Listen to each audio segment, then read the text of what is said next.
Alors bonjour à tous, merci d'être là, toujours de plus en plus nombreux et fidèles, ceux qui ne sont pas abonnés à la chaîne, faites-le maintenant, Freedom News Network, c'est qu'on se retrouve sur YouTube, si on parle la belle langue de Molière, pour savoir tout ce qui se passe, comprendre la fin du monde, qui est déjà commencée, depuis un bon bout de temps, la fin de notre monde, comprendre les changements climatiques qui font partie de cette fin du monde-là, l'activité sismique, volcanique, grand minimum solaire, l'affaiblissement de la magnétosphère, l'affaiblissement du Soleil aussi. On s'en va vers le cycle 25 qui devrait débuter bientôt. Le 24 a terminé vraiment faiblement. Le 25 va commencer vraiment faiblement. Et c'est comme ça que vogue notre petit navire. Ceci étant dit, on est le 20 décembre 2018. Je vous avais promis cette vidéo sur la zone 51. Ça y est, on y arrive. J'étais un peu occupé hier. J'ai dû vaquer à d'autres occupations. Je m'en excuse. La zone 51 qui, depuis plusieurs décennies, fait marcher l'imagination de beaucoup de gens. On a eu un événement, si on remonte aux années 50, un événement extraterrestre apparemment, un événement où il y aurait eu un écrasement dans cette zone 51. On va essayer de trouver le lien pour ça.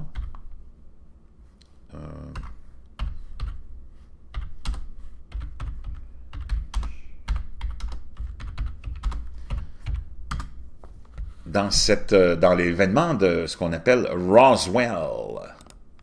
Tout le monde s'en rappelle, le fameux événement de Roswell. On est au milieu des années 47-1900, un ballon des forces armées aérienne de l'armée américaine s'est écrasée dans un ranch près de Roswell, au Nouveau-Mexique. Après un vif intérêt initial pour le disque volant écrasé, l'armée américaine a déclaré qu'il ne s'agissait que d'un ballon météo conventionnel.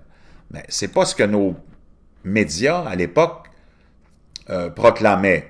On proclamait qu'il y avait eu, et qu'il y avait des témoins qui avaient bien vu, une soucoupe volante. On est loin d'un ballon volant à ce moment-là. Donc, après, intérêt s'est ensuite estompé jusqu'à la fin des années 70, lorsque les ufologues ont commencé à promouvoir diverses théories du complot de plus en plus élaborées, affirmant qu'un ou plusieurs engins spatiaux extraterrestres avaient atterri et que les occupants extraterrestres avaient été récupérés par l'armée et qu'on avait fait une dissimulation. Dans les années 90, l'armée américaine a publié 2 rapports révélant la véritable nature de l'objet qui s'est écrasé, un ballon de surveillance d'essai nucléaire du projet Mogol. Néanmoins, l'incident de Roswell continue d'intéresser les médias populaires et les théories du complot qui entourent cet événement persistent. Roswell a été décrit comme la revendication d'OVNI la plus célèbre, la plus étudiée et la plus critiquée au monde. La séquence des événements a été déclenchée par l'écrasement d'un ballon du projet Mogul, apparemment. Le 14 juin 1947, William Brazel, un contremaître travaillant dans la ferme Foster, a remarqué des amas de débris à environ 50 km au nord de Roswell, au Nouveau-Mexique. Cette date, ou environ 3 semaines avant, le 8 juillet, est apparue dans des articles ultérieurs sur Brazel, mais le communiqué de presse initial de l'aérodrome de Roswell indiquait que la découverte avait été faite quelque part la semaine dernière, suggérant que Brazel avait trouvé les débris début juillet. Donc, on a cet événement-là. Ça ne donne rien de revenir là-dessus, tout le monde le connaît. On a vraiment eu même des gens qui vraiment avaient témoigné et avaient des photos à l'époque. Maintenant, cette zone 51-là, c'est... La zone 51, c'est des installations de l'armée américaine, plus communément appelée zone 51, constitue un détachement à distance hautement classé de la base aérienne d'Edwards, située dans le secteur de test et d'entraînement du Nevada. Selon l'Agence centrale de renseignement, le nom correct de l'installation, les noms corrects sont Homey Airport et Groom Lake.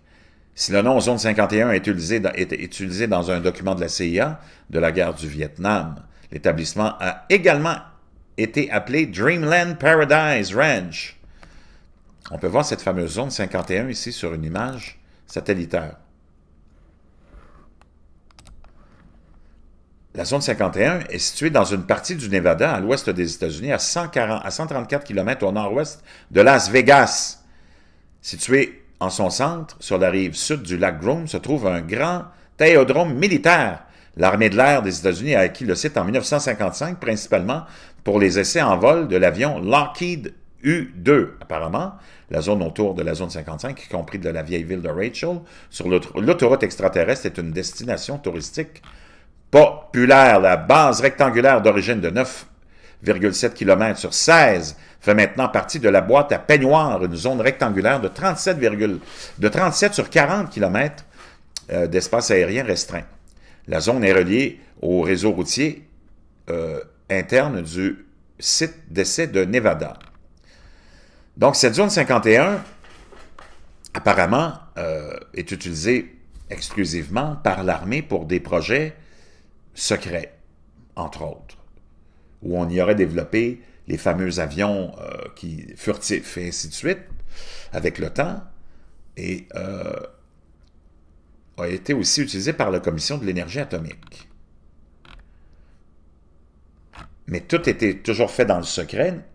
Il n'y a personne qui peut approcher cette zone-là, ni à pied, ni en voiture, et encore moins via les airs.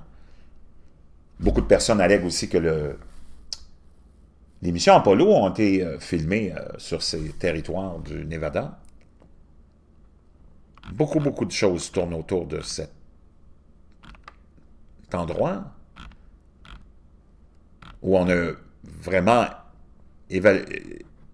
utilisé ce site pour de la technologie vraiment des forces aériennes, apparemment. Plein. Même ce fameux avion furtif a été développé sur ces sites-là. Beaucoup allèguent que ça a été fait avec l'aide de ces fameuses technologies extraterrestres. Ça nous amène à Secure Team, que beaucoup d'entre vous connaissez, ce site de Tyler, qui est vraiment très populaire, 1,9 million de subscribers, qui cette semaine nous est arrivé qui nous a ramené Bob Lazar dans le décor, et des entrevues avec Bob Lazar. Bon, Bob Lazar, c'est quelqu'un qui vraiment est une figure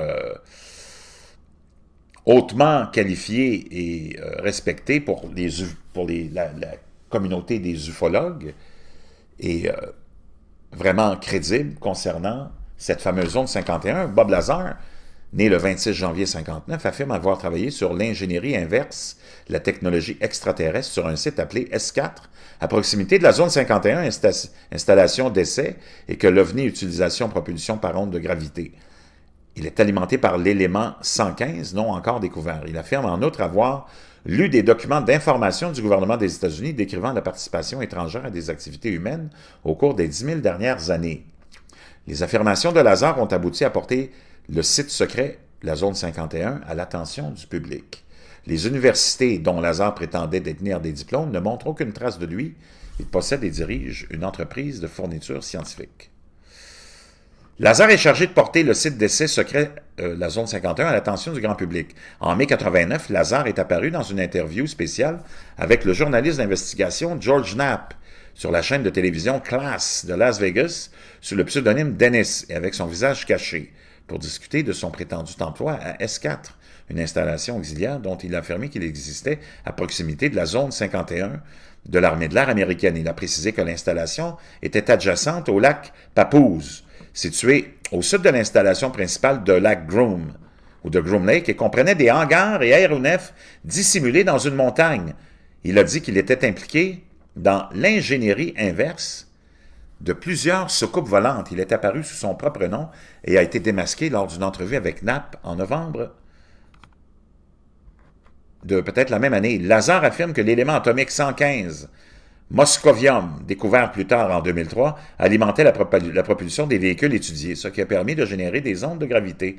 Il affirme également qu'il a reçu des documents d'information décrivant l'implication historique avec la Terre depuis plus de 10 000 ans de visites d'extraterrestres, des extraterrestres gris d'une planète qui gravit autour du système et de 2 étoiles binaires, Zeta Reticuli.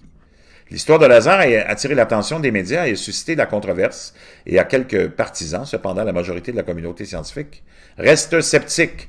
Lazar affirme avoir travaillé en tant que scientifique dans les installations de physique de des Maisons et du Laboratoire national de Los Alamos. Il a déclaré que ses archives universitaires avaient été effacées dans le but de discréditer son histoire. Donc, pourquoi il est revenu dans l'actualité, Lazare? C'est que Tyler, en fouillant avec le Google Planet Earth, le Google Earth, l'application, il aurait trouvé ces fameuses, on va aller voir ça, installations dont Lazare faisait mention dans le lac Papoose, qui est un lac qui est desséché, un lac desséché, qui est annexe à, et qui fait partie de cette zone 51. On peut voir ici le fameux, je pense qu'il nous amène au lac, ça c'est les installations sur la montagne dont Bob Lazar faisait référence. On peut très bien voir toutes ces montagnes, c'est tout entouré de montagnes. Ça c'est les installations de la zone 51. Et on pourrait y voir, dans cette montagne-là, des hangars et des garages, effectivement.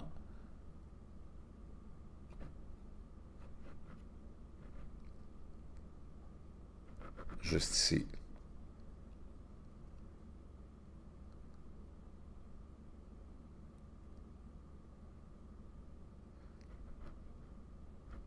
Ça, c'est ce qu'on alléguait avoir vu.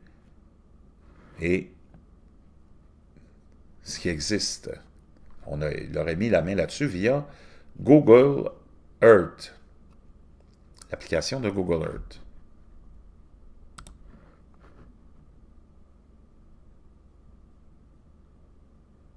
Donc, est-ce que ça vient confirmer tout ce que Bob Lazar allègue? Peut-être pas. C'est peut-être juste des installations de développement militaire aussi. C'est difficile de s'y retrouver là-dedans. C'est une question de foi. C'est de savoir ce que chacun pense que ça peut être, mais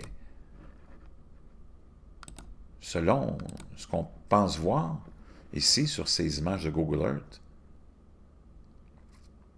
on peut voir l'adresse ici ou le numéro de référence de Google Earth, s'il y en a qui sont intéressés.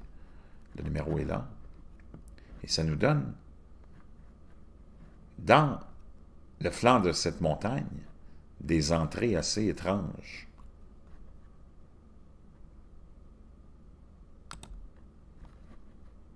On le voit sous un autre angle ici.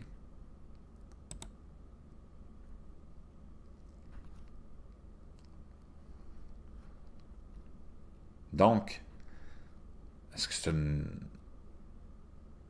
comme disent les Anglais, bombshell? Est-ce que c'est une découverte vraiment exclusive?